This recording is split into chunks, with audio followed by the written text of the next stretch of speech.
Abbas Manwang, Venerables, my Dharma brothers and sisters, ladies and gentlemen, thank you for being here today. You know, it's such a beautiful day outside. I feel a little sorry that you should be spending time in here. This morning when Venerable Miao Yao was showing me the facility, I go like, oh, there are too many chairs. We're not going to have many people. It's a beautiful day outside. Why would anybody be here? But I'm so impressed with your curiosity about this topic. I'm impressed with your dedication towards the Dharma, and most of all, your friendship. So, in deep bow, thank you.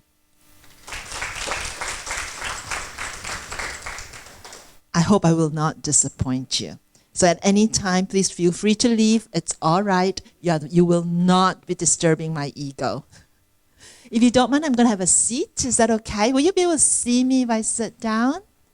All right, adjust yourself if you can't see me. I would like to begin by recognizing the Triple Gem. I work in the Humanistic Buddhism Centre. That's a center for research and engagement based on Buddhist values and wisdom. Hence, I would like to begin this presentation by recognizing the Triple Gem of the Buddha, Dharma, and Sangha. Together, they make up the lineage, philosophy, and community of Buddhism that we embrace to deepen our engagement, reflection, and scholarly investigation. Today, I hope that together, not just me, I don't have any answers, I'm afraid, although I started my career in AI. So when I was hearing my own introduction, I go like, it's only telling you how old I am, that's all. So I started in the 1980s building AI expert systems. And I cannot imagine that after I leave home, become a monastic, I come a full circle, and I'm still doing AI. I'll share with you a little bit about my thoughts about AI, having gone through this for over 40 years. But first, I want to talk about Humanistic Buddhism, the Humanistic Buddhism that embraces a lot of technology, and why that is so. And second, what are some AI opportunities and threats? And finally, I'd like to look at why HB, Humanistic Buddhism, is so important and what solutions it can offer. And finally, I'll just do a short conclusion and open for Q&A. Now, is this flow okay with anyone? Everyone here? Good, thank you. Love it when audiences starts by being so agreeable. So let's start with the first part. How has Humanistic Buddhism, HB, embraced technology? So I want to start with the Humanistic Buddhism advocacy. Why is Humanistic Buddhism? People say, Buddhism is Buddhism. Why do you add humanistic before Buddhism? Humanistic Buddhism advocates to restore what we call the humanistic qualities of Chinese Mahayana Buddhism, such as realizing the Pure Land here on earth. Have you heard about that? So the Pure Land is not only after we are dead and gone, but Pure Land is here on earth. But if you think about it, what is Pure Land? Pure Land is made of people with pure hearts, people who are compassionate, people who are kind, patient. So these are what we call the humanistic qualities, right? So we want to see these humanistic qualities here on earth. That's Humanistic Buddhism, and not wait till the next lifetime. Second, Humanistic Buddhism is constantly modernizing. So it modernizes not just for the sake of modernizing, but to meet the needs of society and to promote its own development. So thereby, it's called, people think of it as being worldly, but really it's adapting to contemporary needs. So if modern society is about social media, you will find Humanistic Buddhism in social media. If the modern society is going to be about AI, you will find Humanistic Buddhism in AI.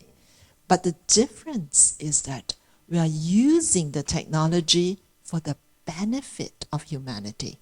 So I'm going to touch on that in a little while. So Humanistic Buddhism reflects the modern transformation of Chinese Buddhism in today's world. So it's not just about traditional practices, but it's based on the traditional wisdom in order to reach the popular masses.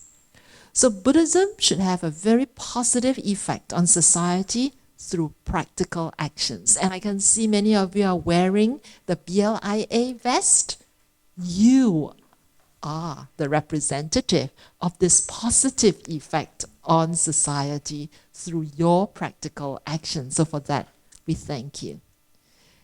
So that is the Humanistic Buddhism advocacy, and it has a long history. It started with our founder, the Venerable Master Xing Yun. The Venerable Master Xing Yun is a very on top of everything monk, right? Back in the early days, he has already started to use a projector. He was the first person to use a projector for Dharma promotion. And that was really rare. He's able to invest in that technology. So he started, he pioneered it. He pioneered also the Buddha's birthday festival in the streets. So taking Buddhism out into the streets and not confining it to within temple grounds. Isn't that lovely? So we've got a very strong master who believes in innovation, and he has many disciples. You probably know Venerable Miao Guang. Many of you may know her. Venerable Miao Guang is pioneering technology. So she embraced technology and put a lot of our Fo Guangshan countless voluminous works into what's known as Fo Guangpedia. Anyone here uses the Fo Guangpedia? Yes, I see a few people.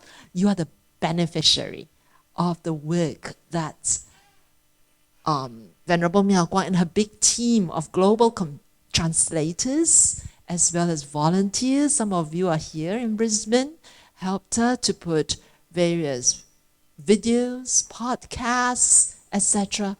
online. So that it's now outside time and space boundaries.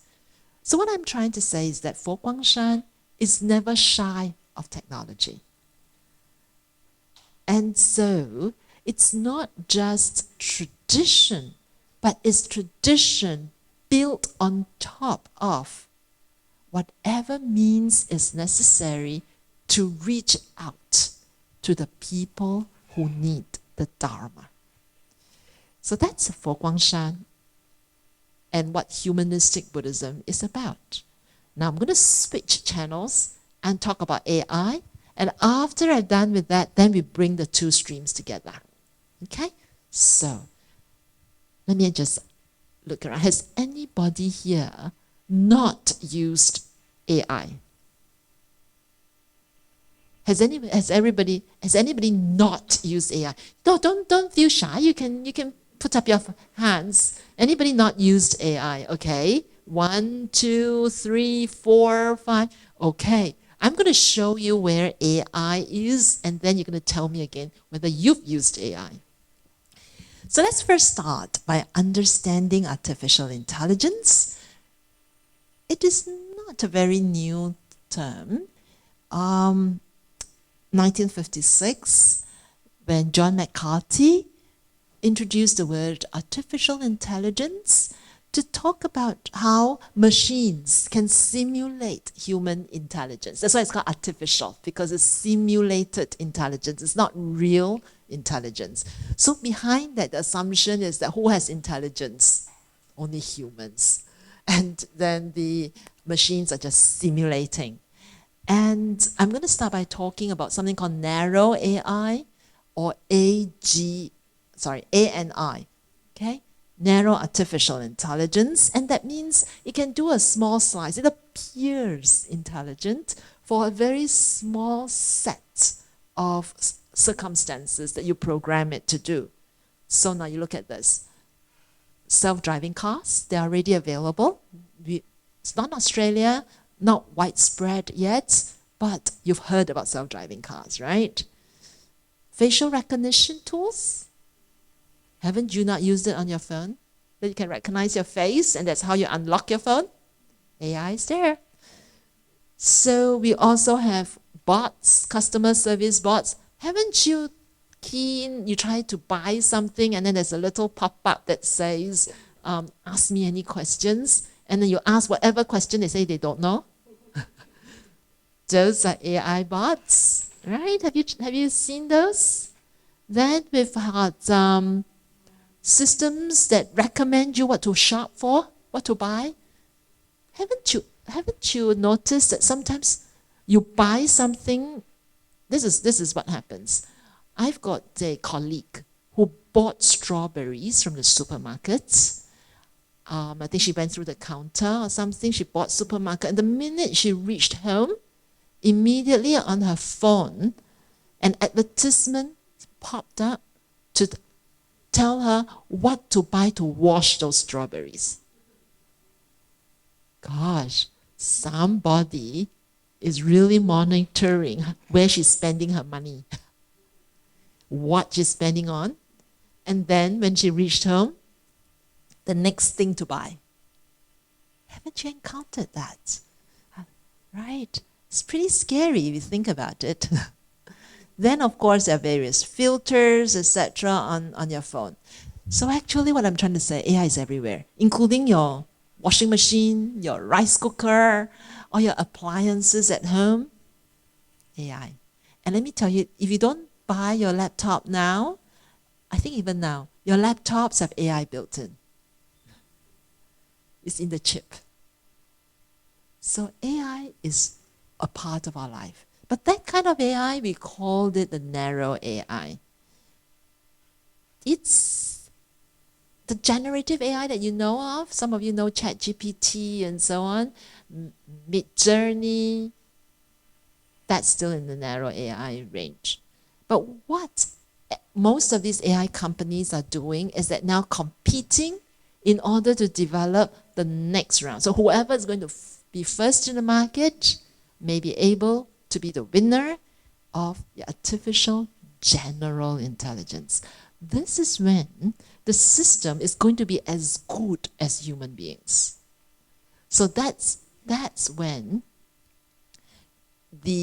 usually using, well, they're already starting to develop quantum computers. Quantum computers are very expensive, but they are already available. And using that, they can try to process many, many things, just like a brain. So the scientists have already successfully duplicated the brains of very, very small animals, such as tapeworms, where they're just, I think, the neurons, maybe about several hundred neurons. But our human brain has at least 100 billion neurons. So it's quite sophisticated. However, technology is being built at a very fast rate to try and reach this artificial general intelligence, where they can equal human capacity. The next thing is going to be artificial super intelligence, like Superman, right? So supercomputer, not supercomputer, but like super intelligence. This is when the intelligence of the machine exceeds human intelligence. And that will be like in the future sometime, probably within our lifetimes. But this is the escalating growth of technology in the world today. And of course, the hope is that with these super intelligent bots or whatever they are, they can help solve some of the crises that humanity has created. So I have a question for you. As you listen to me talk about narrow intelligence, general intelligence, and super intelligence, all of which are artificial, what's going on inside of you? What's going on? What are you thinking about? Here are some what we have found as positive and negative impacts of AI. I'm not going to delve into this because I think our discussion is much richer, so I want to thank you all for that. What I like to do though now is to try and look at humanistic Buddhism in a different light. How can humanistic Buddhism offer a solution? I want to go back to Buddhism first, okay, before I touch on humanistic Buddhism. And I want to look at how we make the world. The Buddhist way of making the world, of creating the world, of seeing the world. So first, have you heard of people saying that Buddhism is a way of life? Right, it's a way of life. Now, why do we say that Buddhism is a way of life? That's because it's a comprehensive way of being. It looks at reality the way it is. So all of us are now aware that the way we look at AI may be different from how another person looks at AI. Are all of them valid? They all are valid from those perspectives. And then we inform one another. So first of all, understand that reality is always unfolding. So the way you look at AI now is just a snapshot. As I say, AI is changing itself. And our experience of AI is also changing. After today, for example, you will hear about the pros and the cons from everybody's perspective. Your impression of AI has changed. That's impermanence. Right? So whatever you register in here is constantly changing. And how is the world made? It's made from how we project, from our impression to yours. So for example, we have a call for us to go and investigate into how these capitalist models really work. What's behind? What's the motive behind why the technology is persuasive? And when you go behind that, then hopefully we can make more intelligent, wise choices. And then to empower ourselves. So one is to recognize impermanence, but next is also to recognize dependent co-origination or dependent arising. What it means is that we are all interconnected. How one person uses is going to change how another person uses. And the fact that we can all withdraw, and that will also change the world. So we are all interconnected. And there's no such thing as one person having no power. It's not true. Everyone is expressing your power with your vote and with your choice. Okay? So there is that power. But of course it may be small power or big power. And that's what Mahayana Buddhism means, the greater vehicle. So it's one wheel affecting another wheel, etc. And what we hope is that we constantly turn towards the positive. Thank you. So that is what we mean by interconnectedness, interdependence. And next, it has to be driven by non-self. The right view is to recognize that I am not a just me and me alone. That actually the world today, the whole capitalist society is built on our sense of insecurity and ego. What's in it for me? What's there for me? So if we understand that in reality it's not, it's about non-self, there's no substantive me, then that is true understanding of emptiness. The world is in our hands. It's our collective choice. It's our individual and collective choice. We are empowered. So I think that's what's important. And this is how Venerable Master Xing Yun, our teacher, our founder, changed the world for us. Because he believed in this, he has this right view of understanding. We don't have to see the world as it is. It is going to change. How do we want to change it? Okay, so that's what's important. Let's understand how the Buddha's way of making the world. The next thing is around mindfulness. The world is now moving faster and faster. It's a very volatile world. It's dynamically changing. If we are not careful, we are going to be swept by the currents of the world. Therefore, that's the importance of mindfulness. Many people know Buddhism, or they enter Buddhism in the West through the gate of mindfulness. They come to meditation classes here at Chung and also in many Buddhist temples.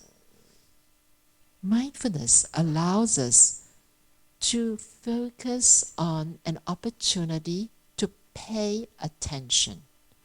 I don't know if you have realized or if you have noticed, how's your attention span going? Is it going up or is it going down? How's your attention span going? Down. How many people's attention span is going up? You are. You're getting more, you have a longer attention span now compared to a year ago. How did you do it? A lot of meditation and concentration, mindfulness. So that's why mindfulness practice is so important, to help us reduce our, well, I guess to reduce our dependence on things that move very fast. You know how it is podcasts now? Or even YouTube programs, we only look for those that are within 2 minutes. Anything longer than 2 minutes, nah, I'm not watching. So that's a problem. But where is the wisdom? The wisdom really comes from us spending the time to read, to listen, and then to contemplate, and then to practice. That requires patience. But the first step of it, mindfulness. So, now let's try and bridge a few things together. How do you think mindfulness can help you navigate the world of AI? So for those of you who have practiced in mindfulness, and as well as use AI in your life in some way or another, how do you think mindfulness can assist you? Because it is a lifesaver to be able, and you don't have to do very long meditations. In fact, research has shown that short meditations, but done consistently, has even a stronger impact. Because all you need is to check, to stop, to check, and then to be able to re-evaluate the path that you're going to make the right decisions. But it's a practice. Okay? So, if there are any enrollment forms or meditation classes, this is a good time. So attention, manasikara. So this term, attention, is what I think many advertisers are now going for. They want your attention. It has become a commodity. And the more of your attention they have, the more money they make. Because that's when they're going to sell you the next thing you're going to buy. Or this is where you're going to get your next vote. But attention is precious. So please don't give it away. Don't give it away to the technologies. Don't give it away to the companies. Keep it for yourself. Do your mindfulness training, because attention is what is going to direct you. Direct you to wherever you want to go next. So where you place your attention is going to be where your next step is. No, you don't place your attention here and then you walk there, right? So that's where your attention is. That's where you're going to go. So be careful where you place your attention. So for example, when I go on the plane, I rarely watch the TV programs. That's not where I want to place my attention. I would rather bring a book that I really want to read and read that. So I want to place my attention in the Dharma. So what does our attention need? It needs an object. So the practice of meditation teaches us that our object is our breath, because that's what we need in order to stay alive, right? So it needs an object. And where we place our attention shapes the mind, it shapes our behavior, and it shapes the world that we are going to build. Remember the Buddhist world making? So where we place our attention, for example, if I place my attention on saving the environment will be saved.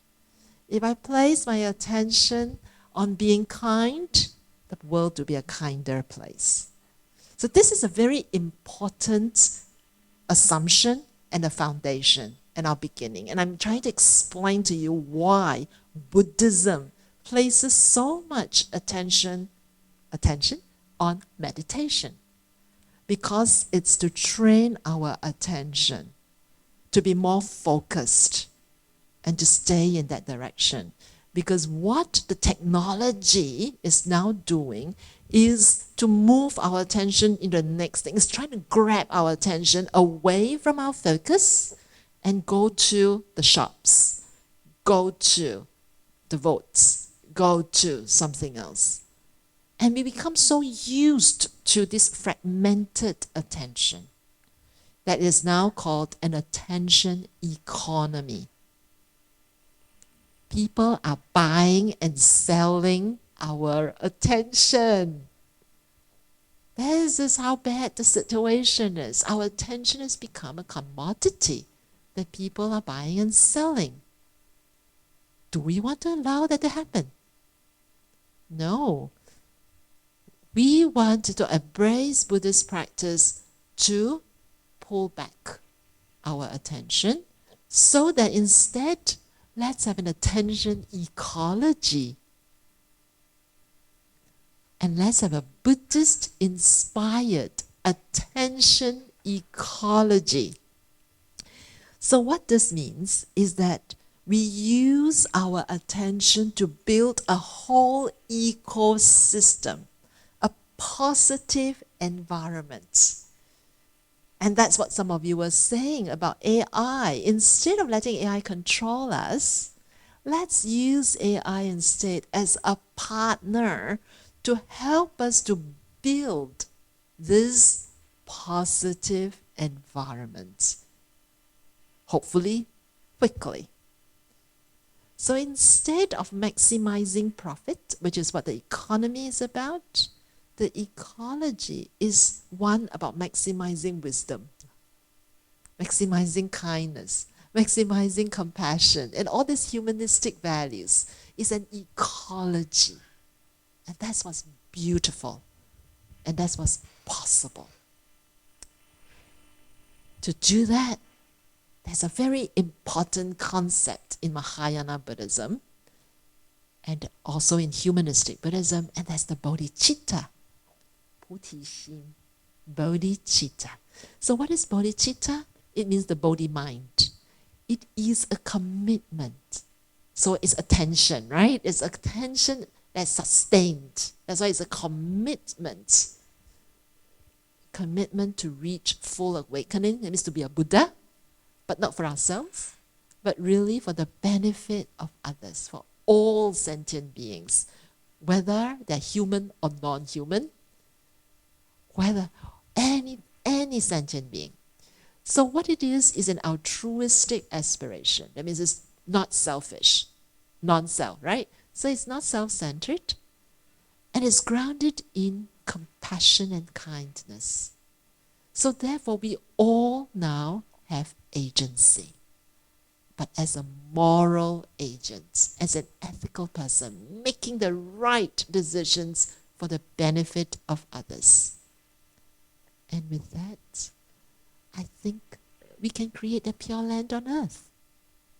So this is the bodhicitta that has inspired our teacher, Venerable Master Juewei, that has inspired many of us here as Foguang Buddhists. So, using the bodhicitta in an attention ecology, in a very positive environment, where we practice loving kindness, where we practice compassion, where we now understand that we want to place our attention on the suffering in the world and think of ways to alleviate it. If it takes riding a horse to alleviate it, we'll ride a horse. If it takes riding on an airplane to alleviate the suffering, we'll do that. What it is to do good things, to speak good words, to think good thoughts. So that is the kind of ecology or community, the humanistic Buddhist community that we like to build up. Then we use AI as the karmic accelerator. So this is what karma is happening, all right? You feed something in, it comes back out, cause and effect. So if you feed in something good will come out multiplying. And the thing about AI is that it can be very fast. Some of you are saying, right, in minutes, it comes out with something that would have taken you ages to complete.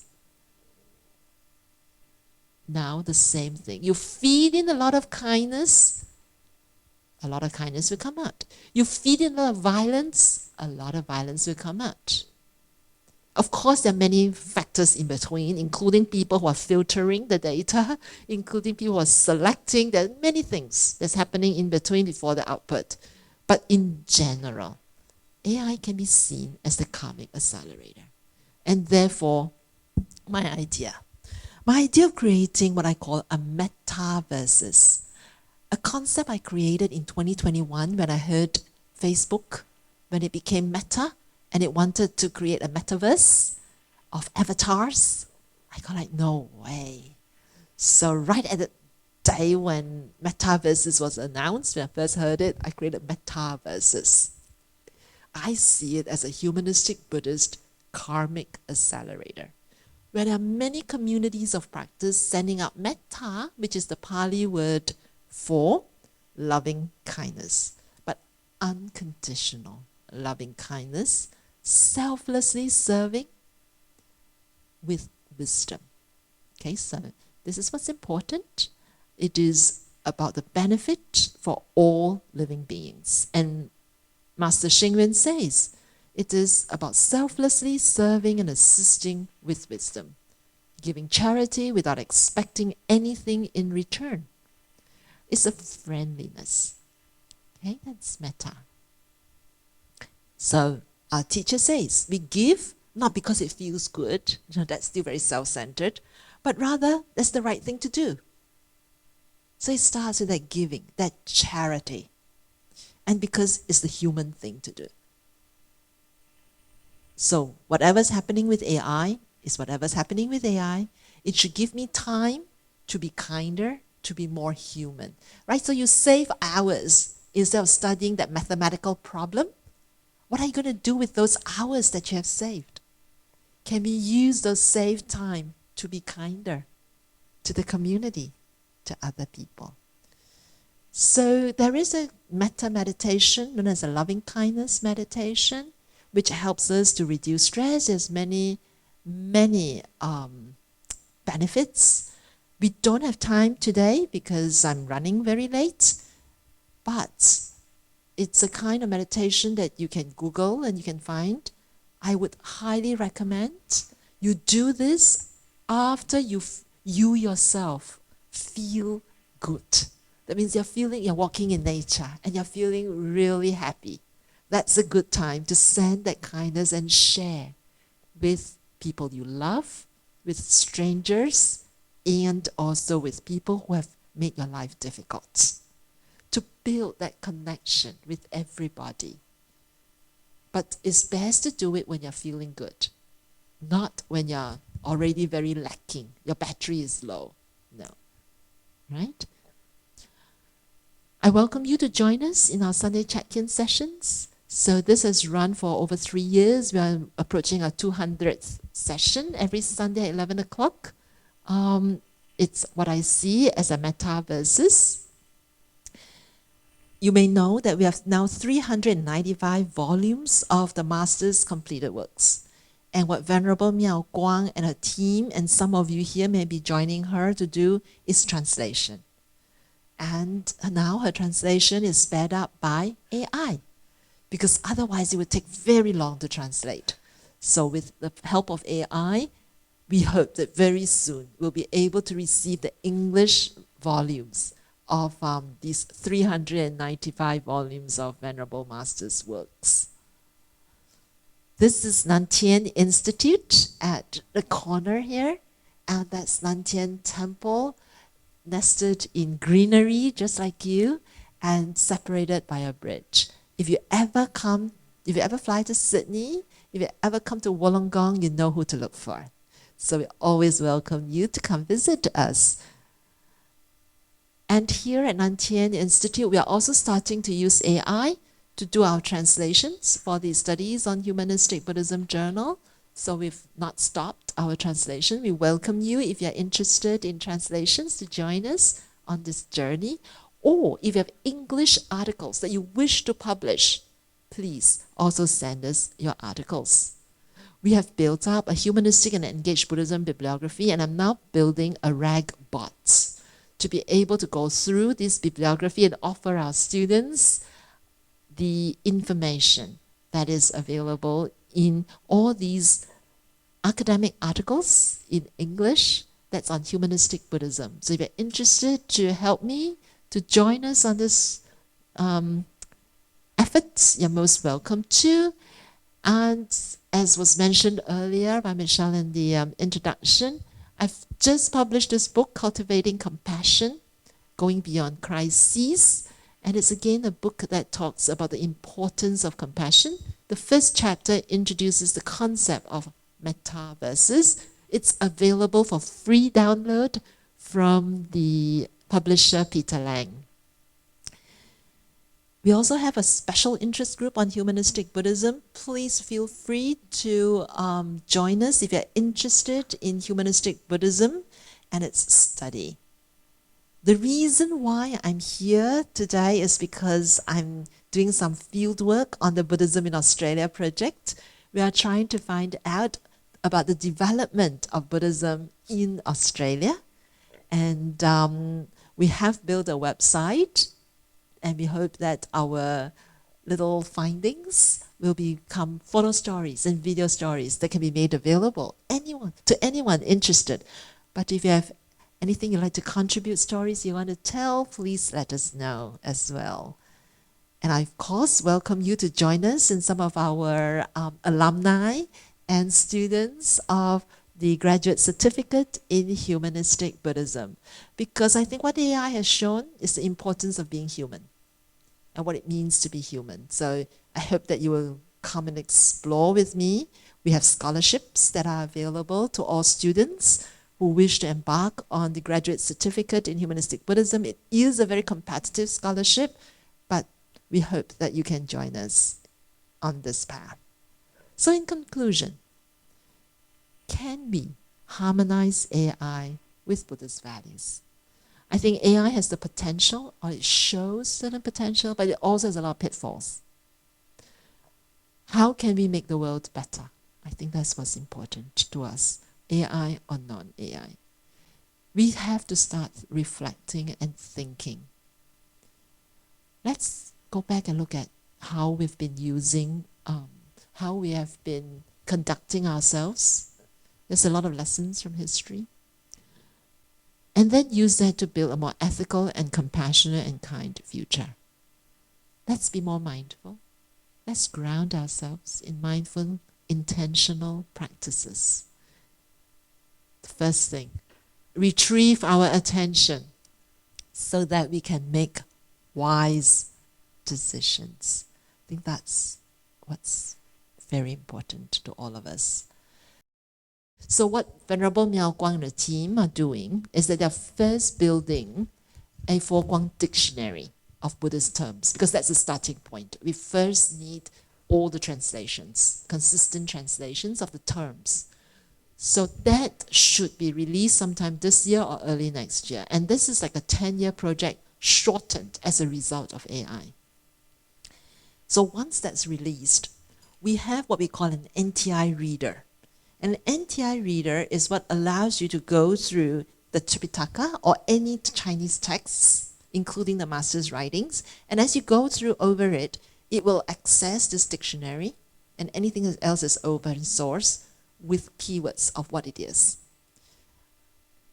There are already sites that have English translations of all the Buddhist sutras. But you know that it's a library of texts. It's not one canon. It's not like one Bible. The Tripitaka is probably the largest library of canonical texts in the world. So what we are trying to do now is instead first build the dictionary. Second, we already have the anti-reader available for you to go through it. But hopefully in the future, we are able to feed the Tripitaka into a bot, like an AI bot. And you ask it questions, it will pull out relevant sections from the sutras for you to analyze and for you to read. And because now translations is easy, you just need to pull out what you need.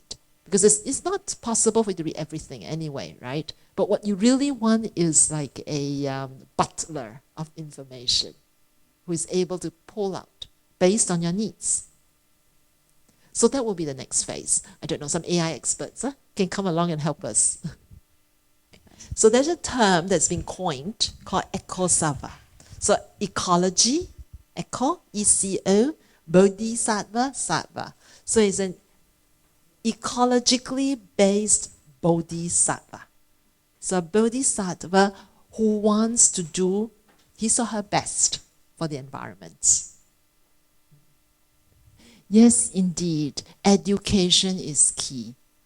Whatever decision we make, I think it starts with education ourselves, then and experiential learning and growing, and with your family, to your friends, and on.